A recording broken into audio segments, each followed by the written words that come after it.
Hello ba Ilocanos? Ready na ba kayong mag-Ilocano this? Tatanga daw kat ag-share na panan ti Ilocano words na maipapan iti panagkit-kit wano carving kan panagabal wano weaving. Ngam bago tayo agrugi madiyo humaliplipatan ng suportaan ti channel ko, tapno updated kayo kada biti sumarunong upload ko. Kat madi tayo nga pabayagunan, harugyanan tayon. Umuna, carving, paglinilok, Ilocano na kat panagkitikit. Wood, kahoy, kayo. Stone, bato, bato.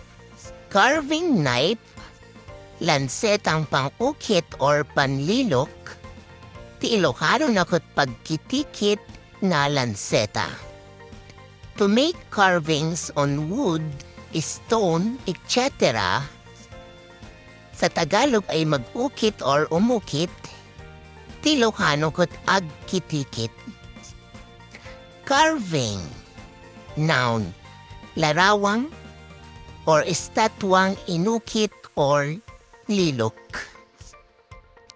Kinitikitan, kat di tayo matkakabsat maipapanti weaving, wano panagabal. Ninbaga tayo nga weaving, ti Ilocano na kat panagabal, Tagalog na kat paghahabi. To weave, to form threads into a fabric, maghabi or humabi, agabal. Loom, habihan or panghabi, abol or inabol.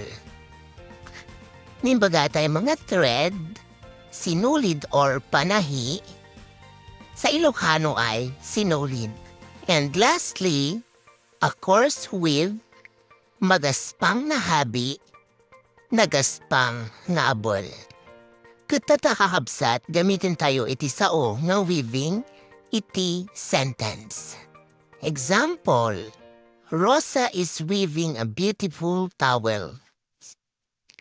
Si Rosa ay naghabi ng napakagandang tuwalya. Iti Tagalog na, ni Rosa kat nagabol iti napintas at tuwalya.